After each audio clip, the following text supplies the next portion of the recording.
Kumusta raw ang date niyo ni Oliver? Yeah. I love it. Secret.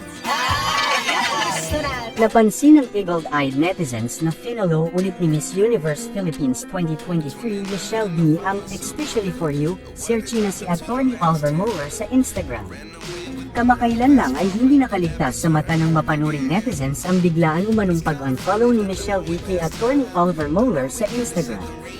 Kung bibisitahin naman ang following list ni Oliver ay makikita pa rin na nakafollow ito kay Michelle. Sa kamakailang pag-guest niya sa It's Showtime noong Webes, April 18, natanong si Michelle ni Jong Hilario kung kumusta ang date nila ng abogado, isang simpleng secret lang ang sagot niya.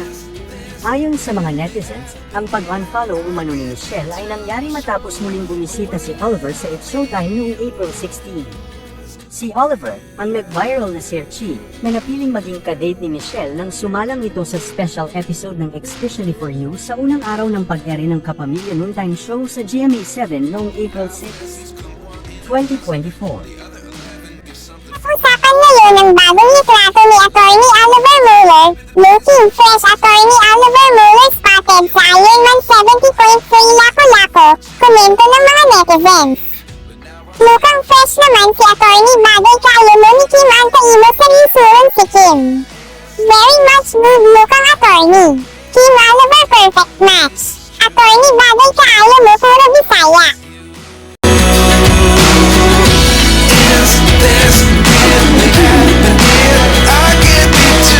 Magandang umaga sa inyong lahat. Ako po ang inyong lingkod, Jovel Rosales. Ano pa nga ba ang inyong isinusulsul sa akin? Ay! Imarites mo na, dali! Good morning everyone, mga subscribers and followers ko dyan. Maraming salamat sa inyong lahat, sa inyong mga suporta sa akin. And so, magsusorry ako kasi kagabi hindi nga ako nakapag-live. Kaya nga hindi ako nakapag-upload. Pero this morning ay mag-upload na tayo agad-agad para ma-update na kayo sa mga showbiz happening. So, let's jump up sa kung ano ang topic natin for this morning. So, ang pinaka-topic nga natin this morning is ang pag-follow ni Michelle D kay Oliver Mueller. So, ayon nga sa mga news na lumalabas ngayon at sa mga tabloid na naglalabas sila ng mga news, ay sinabi nga nila na nag-follow daw di umano si Michelle kay Oliver Mueller. So, ano ba talaga ang twist dito guys? Kung sinasakyan ba talaga nila Michelle, nila Kim Chiu at ni Oliver Mueller ang kanilang kasikatan o sadyang may nangyayari talagang iringan sa kanilang tatlo?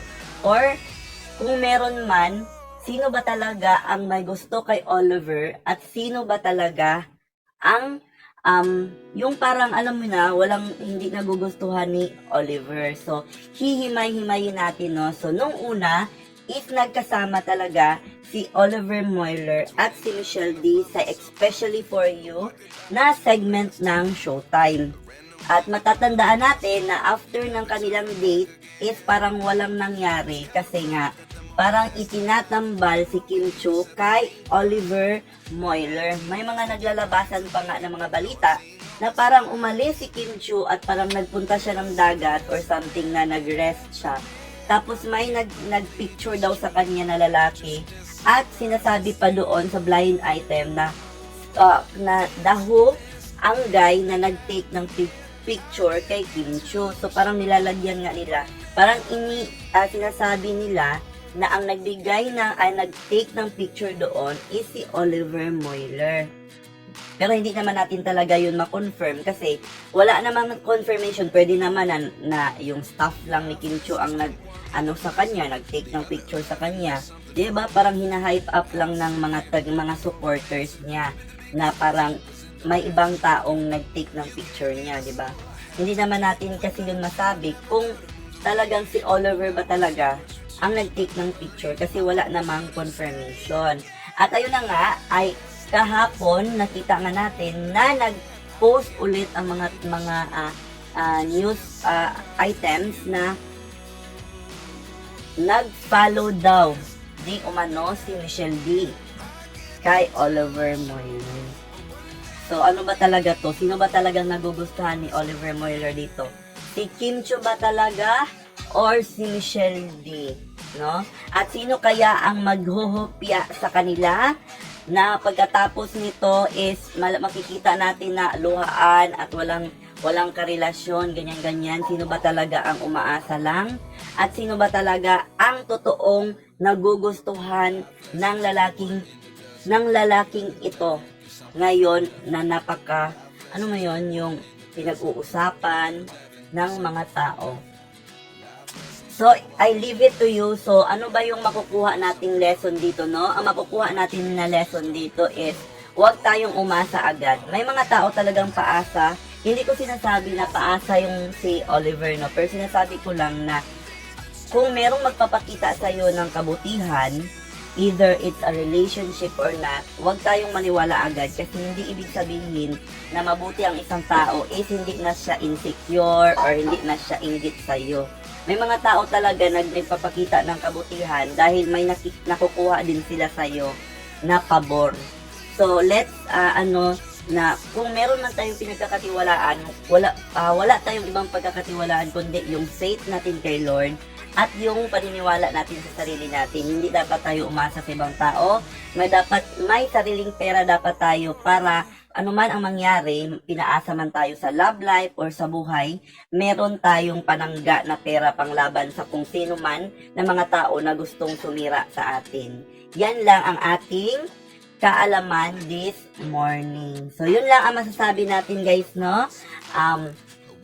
Kung ano man ang mga speculation nyo, leave it to the comment section. Magpapasalamat ako sa aking mga subscriber. Meron na tayong 51,000 sa Facebook. And of course, sa YouTube, meron na tayong 1.32,000 subscribers. Maraming salamat sa inyong lahat at sa mga nagbigay ng pera na sa akin at nagpadala ng mga load. Thank you so much sa ating mga sponsors. Yan lang ang masasabi ko sa topic na to. This is I Care, I Share, I React. Ito po ang inyong lingkod, Jovel Rosales. Bye!